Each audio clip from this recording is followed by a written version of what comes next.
사랑하고 축복합니다. 11월 15일 수요일입니다. 오늘도 우리 예수님의 은혜 가운데 승리하는 하루가 되시기를 축복합니다. 오늘 말씀은 성령님의 조언이라는 제목으로 말씀을 나누고자 합니다. 오늘 말씀은 욥기 11장 1절에서 20절까지 말씀입니다. 말씀 봉독합니다. 나아마 사람 소발이 대답하여 이르되 말이 많으니 어찌 대답이 없으랴. 말이 많은 사람이 어찌 의롭다함을 얻겠느냐.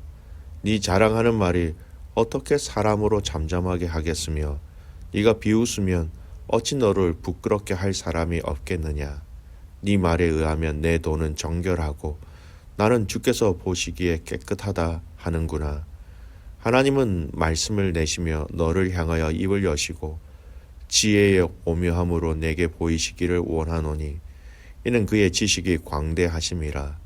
하나님께서 너로 하여금 너의 죄를 잊게 하여 주셨음을 알라. 네가 하나님의 오묘함을 어찌 능히 측량하며 전능자를 어찌 능히 완전히 알겠느냐. 하늘보다 높으시니 네가 무엇을 하겠으며 서울보다 깊으시니 네가 어찌 알겠느냐. 그의 크심은 땅보다 길고 바다보다 넓으니라. 하나님이 두루 다니시며 사람을 잡아 가두시고 재판을 여시면 누가 능히 막을 쏘냐. 하나님은 허망한 사람을 아시나니 악한 일은 상관하지 않으시는 듯 하나 다 보시느니라. 허망한 사람은 지각이 없나니 그의 출생함이 들나귀 새끼 같으니라.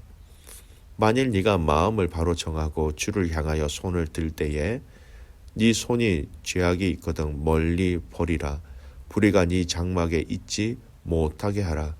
그리하면 네가 반드시 흠없는 얼굴을 들게 되고 굳게 서서 두려움이 없으리니 곧 네 환난을 잊을 것이라. 네가 기억할지라도 물이 흘러감 같을 것이며 네 생명의 날이 대낮보다 밝으리니 어둠이 있다 할지라도 아침과 같이 될 것이요 네가 희망이 있으므로 안전할 것이며 두루 살펴보고 평안히 쉬리라. 네가 누워도 두렵게 할 자가 없겠고 많은 사람이 내게 은혜를 구하리라. 그러나 악한 자들은 눈이 어두워서 도망할 곳을 찾지 못하리니 그들의 희망은 숨을 거두는 것이니라. 아멘. 오늘 말씀 제목은 성령님의 조언이라는 제목으로 말씀을 나누고자 합니다. 오늘 말씀은 욥의 세 번째 친구인 소발이 욥에게 와서 책망하는 이야기의 내용입니다. 오늘 본문에 등장하는 소발이라는 이 욥의 세 번째 친구는요, 앞선 두 친구들과 거의 동일한 내용으로 욥을 책망하고 있습니다. 욥에게 향하여서 소발 역시 현세적이고 도식적인 어떤 인간 응보론으로 욥의 고난의 원인이 그의 죄에 있음을 주장하고 있습니다. 그래서 그에게 회개를 촉구하고 있는 것이 오늘 이 11장 전체의 내용의 핵심입니다. 세 친구들의 변론을 잠깐 확인해 보면요, 첫 번째 등장한 엘리바스의 변론은 이 경험적 지식을 앞세운 철학적인 논조의 바탕을 두고 있다면, 두 번째 친구인 빌닷은 전통을 앞세워 단정적인 논조로 바탕을 두고 강하게 얘기하고 있습니다. 오늘 본문에 등장하는 소발은요, 자신의 전통적인 교리에 근거하여 볼 때 욥이 처한 상황이 악한 자를 벌하시는 하나님의 공의로우신 섭리의 실행이다, 이렇게 얘기하고 있는 것이죠. 이 전통적인 하나님의 공의로운 섭리가 너무나도 분명함에도 불구하고 욥은 그가 자신이 죄인됨을 인정하지 않고 자신의 의를 강하게 주장하고 있는 것이 이 세 번째 등장한 친구 소발은 견디지 못할 정도로 욥의 교만 또는 욥의 죄인, 악한 사람으로 그렇게 욥을 내몰고 있는 것입니다. 소발이 지금 욥에게 말하고자 하는 핵심 구절을 좀 살펴보겠습니다. 먼저 욥이 죄인됨을 인정하지 않음에 대해서 고발하고 있다라는 겁니다. 4절 말씀 보십시오. 네 말에 의하면 내 돈은 정결하고 나는 주께서 보시기에 깨끗하다 하는구나. 나는 아무런 죄가 없습니다 라고 이렇게 이야기하고 있는 욥에 대해서 친구 소발은 견딜 수 없을 정도로 어떻게 보면 화가 난 상황이다 라고 얘기할 수 있습니다. 그래서 회개하지 아니하고 있는 욥의 모습을 보면서 이렇게 얘기하지요. 11절 말씀, 하나님은 허망한 사람을 아시나니 악한 일은 상관하지 않으시는 듯하나 다 보시느니라. 무슨 말입니까? 네가 네 자신을 정말 모르는구나. 하나님 모든 것을 알고 계시는 분인데 왜 너는 죄 없다고 이야기하고 있는가?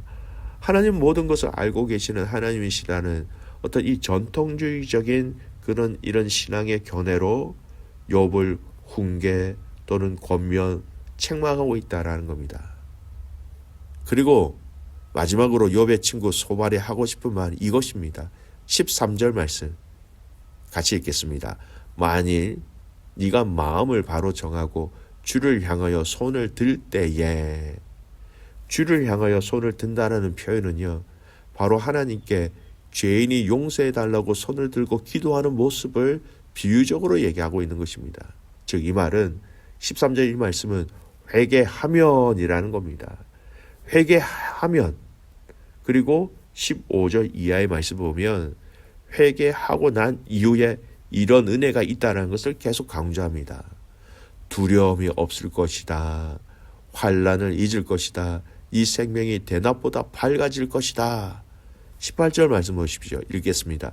네가 희망이 있으므로 안전할 것이고 두루 살펴보고 평안히 쉬리라. 회개하라는 겁니다.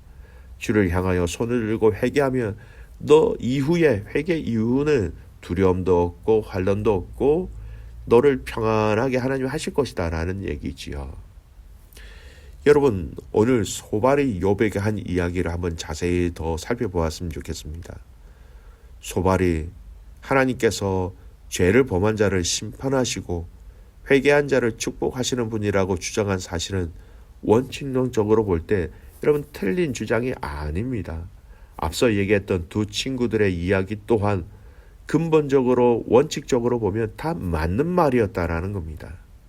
하나님은 분명히 공의로우셔서 죄인들을 벌하시고 반면에 자비로우셔서 죄인이 징계 중에서라도 회개하면 다시 복을 내리신다라고 말씀하셨지요.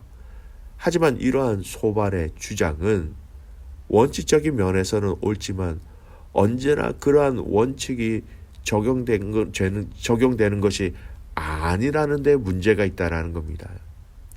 여러분, 하나님의 공의는 분명하게 실현되는 것입니다. 그것은 종말에 가서 종국적으로 완성되어지는 것이고요.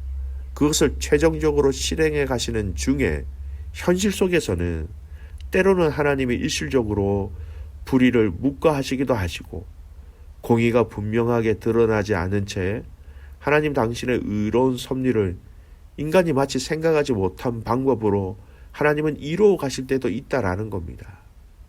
따라서 우리는 이러한 사실을 염두에 두고 언제나 원칙론적 입장만을 고수하면서 겉으로 나타난 현상만을 가지고 다른 사람들을 함부로 판단하는 과오를 범하지 않도록 조심해야 할 것입니다. 당대 최고의 현자들이었던 소발과 다른 두 친구들이 범한 오류를 보면서 우리는 인간은 제 아무리 현명한 자라 할지라도 불완전할 뿐만 아니라 어리석은 자기 중심적 사고방식에서 완전히 탈피할 수 없는 존재라는 것은 우리는 깨달아야 하고 내가 그러한 존재라는 것을 항상 인정해야 합니다. 여러분, 오늘 이 말씀을 통해서 우리는 우리 자신들에게 철저하게 적용해야 할 내용들을 살펴보겠습니다. 우리는 자기의 지식이나 지혜를 절대화하려는 이런 유혹에서 극복해야 된다는 것을 잊지 마시기 바랍니다. 여러분, 사람은 본능적으로 그렇습니다. 내가 알고 있는 지식이나 지혜를 절대화하려는 본능이 있다는 겁니다. 이는 여러분 몇몇 사람들의 문제가 아니라 인간이라면 모두가 가지고 있는 본능이라는 겁니다. 여러분 이런 종류 중에 하나가 드러나는 양상이 있는데요. 여러분 확증 편향이라는 겁니다. 여러분 확증 편향이라는 말을 혹시 들어보셨습니까? 이 뜻은요. 자신의 견해 내지 주장에 도움이 되는 정보만 선택하고 취하고 자신이 믿고 싶지 않은 정보는 의도적으로 외면하려는 성향을 확증 편향이라고 얘기해요. 여러분 이 풀이가 어려우면 더 쉬운 말로 설명해 드릴게요. 우리가 그런 이야기를 많이 하죠. 사람은 원래 자기가 듣고 싶은 것만 듣고자 해. 바로 이것입니다. 바로 이것이 타락한 인간 모두가 가지고 있는 우리 인간의 연약한 부분이다라는 겁니다. 오늘 소발은 자신이 알고 있는 하나님에 대한 지식 그리고 일반화된 성경의 그 내용을 중심으로 친구 욥의 고통과 고난을 이해하고 받아들이는데 확신하면서 그에게 충고를 하고 있지요. 그러나 이것은 욥에게 도움이 되지 않았고 더욱더 욥을 아프게 하는 것이었습니다. 우리가 일반적인 성경의 논제와 원리와 방법에 대해서 이야기하는 것은 문제가 없습니다만 다른 지체들에 대한 조언과 평가와 판단은 정말로 조심해야 한다는 것을 오늘 성경은 더 명확하게 보여주고 있는 것이지요. 한 개인으로서의 자기 중심적인 사고방식이 있을 수 있습니다. 한 교회 공동체로서의 자기 중심적인 사고와 방식도 있을 수 있습니다. 한 국가로서의 자기 중심적인 사고 방식이 얼마든지 있을 수 있다라는 것입니다.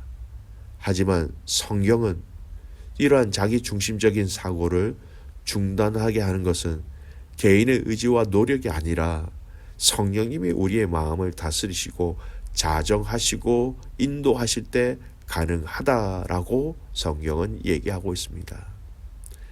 여러분, 자기 중심적인 소욕, 자기 중심적인 사고방식, 우리의 육체의 소욕이지요. 우리 이러한 육체의 소욕을 뛰어넘어 우리가 나를 뛰어넘는 그 성령님의 소욕을 쫓아 따라가는 것이 바로 내가 아닌 하나님의 방법으로 말하며 하나님의 방법으로 이야기하며 하나님의 방법으로 살아가는 유일한 방법, 또 유일한 가능성이 이 성령의 소욕을 통하여 나아가는 방법 말고는 없다라는 것을 기억하셨으면 좋겠습니다. 사랑하는 귀한 믿음의 가족 여러분, 성령님으로 함께 도우심과 인도하심을 받는 저와 여러분의 하루가 되시기를 간절히 소원합니다. 확증 편향, 눈에 보이는 것으로 내가 알고 있는 일반화된 이 진리의 말씀으로만 형제와 자매와 지체들을 평가하거나 이해해서는 안 된다라는 것이죠. 철저하게 우리 안에 계신 그 성령님을 통하여 성령님께서 인도하시는 마음과 생각으로 말하고 표현하고 들으며 이해하고 그렇게 이해한 대로 하나님 앞에 순종하며 살아가기를 소원합니다. 여러분 이렇게 살아가는 자들은요, 그 성령님의 역사심을 주위의 모든 사람들이 느낄 수 있게 되는 것이지요. 오늘 이 하루 저와 여러분의 이 삶이 나 중심의 내 개인적인 확신과 그 방법으로 살아가는 것이 아니라 그 성령님의 말씀과 그 성령님의 조언하심으로 함께 살아갈 수 있는 귀한 믿음의 가족들 되시기를 주님의 이름으로 축복합니다. 아멘. 기도하겠습니다. 살아계신 하나님 아버지, 감사와 찬송과 영광을 올려드립니다.